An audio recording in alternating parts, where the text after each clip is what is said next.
Quick revision video on the key organic chemistry terms. So we'll go through all the key terms, I'll give you the definition and show you some examples. So hydrocarbon first, that's a compound containing hydrogen and carbon only. So there's some examples of some hydrocarbons, and you can see the only atoms present are carbon and hydrogen. Next one is saturated. So these are compounds that contain single carbon-carbon bonds. So they're all classed as saturated compounds. So you can see all the carbons are connected by single bonds. You can see in this one here, we've got this double bond here, but that's not a carbon-carbon bond, it's a carbon-oxygen bond. So really we're only interested in the carbon-carbon bonds. These are all single, so this is classed as saturated. Unsaturated, so these are compounds with multiple carbon-carbon bonds, so that includes carbon-carbon double and carbon-carbon triple bonds, and also benzene rings. And you can see in the brackets two representations we use for benzene: hexagon with a big circle in the middle, or a hexagon with alternating carbon-carbon double and single bonds. So there's three of each type and they alternate. So there's some examples of those. So obviously carbon-carbon double, carbon-carbon triple. This one here, the benzene ring, is in that format, and this one here, the benzene ring, is shown in that format. So functional group next. So that's the group of atoms in the molecule responsible for the characteristic reactions of a compound. So each of these compounds here contains a different functional group. So moving across the screen, we've got the carbon-carbon double bond, that's an alkene. We've got the OH group, so that's an alcohol. We've got the halogen, so in that case it's a chlorine, that's called a halogenoalkane. Bottom line now, so we've got this C double bond O and an H on the C as well, that's an aldehyde. And a C double bond O, but with carbons either side, that's a ketone. Homologous series now. That's a series of organic compounds having the same functional group, but with each successive member, so one after the next, differs by CH2. So I've got two to show you. The alcohols first, so you can see very clearly the difference between the first and the second is the CH2, so there it is there, and the next one down, CH2, but everything else is the same. And of course they've all got this OH group, and that makes them alcohols. And the other one to show you is the carboxylic acids. So they all contain the functional group COOH.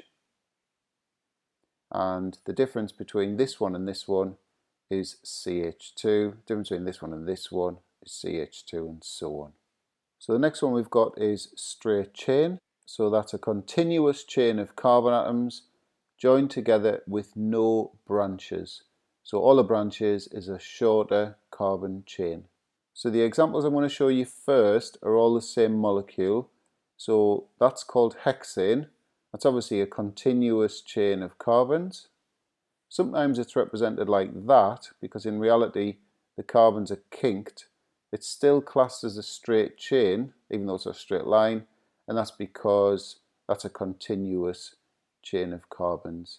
And as you get more into organic chemistry, you'll come across skeletal formula, that's also hexane, and that's obviously a continuous carbon chain, so it's classed as a straight chain.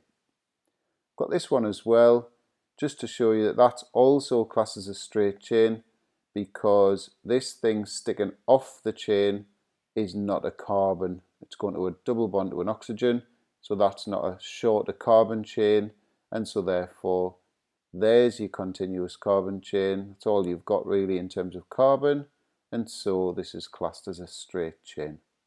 So branched chain now. So the main or longest continuous chain of carbons has at least one shorter carbon chain branching off from a carbon atom within the main chain. So the first one I'll show you is this one here.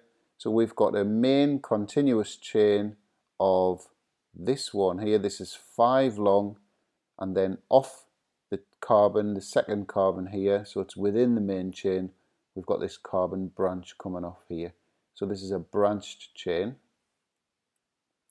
There's another example of a branched chain. So again, we've got this continuous carbon chain, the longest carbon chain, and then we've got a branch coming off that carbon there, and a branch coming off that carbon there. Now, I'm going to show you this one as well, because this is a common mistake I see as a teacher.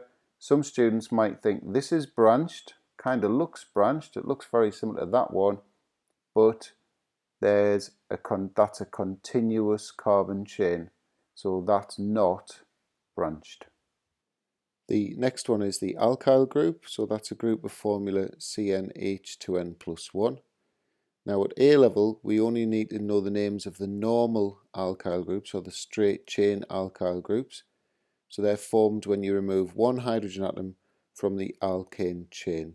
So some examples, so if you take a hydrogen from methane, you get the methyl alkyl group, ethane becomes ethyl, propane becomes propyl. So you can see they all fit that general formula, CnH2n plus 1.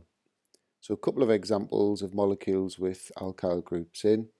So the top one there, that branch that we've just talked about on the previous slide, that's a methyl group, so it's an alkyl group. And on the skeletal formula below, you've got two ethyl branches on the molecule. So aromatic next. So that's just a compound with at least one benzene ring. Remember, there's your two representations for benzene. So basically, as long as it's got something like that or something like that, it's classed as aromatic. So there's three examples for you there. Aliphatic, so that's a compound containing carbon and hydrogen joined together in straight chains, branched chains, or non-aromatic rings. So basically, it's any non-aromatic organic compound. So as long as it hasn't got a benzene ring, we'll call it aliphatic. So there's some examples there. So even this one here, that's not a benzene ring because we're missing the third alternating carbon-carbon double bond. So these haven't got benzene rings, so they are classed as aliphatic compounds. Alicyclic now. So that's an aliphatic compound arranged in non-aromatic or no benzene rings with or without side chains. So basically it's got a non-aromatic ring in the structure. So there's some examples there. So you can see this first one doesn't have any side chains. This one does, and this is not a benzene, remember, because it's missing that third carbon-carbon double bond. So these are all alicyclic. And then the final one is cyclic, and that's just a compound that contains a ring as part of the structure.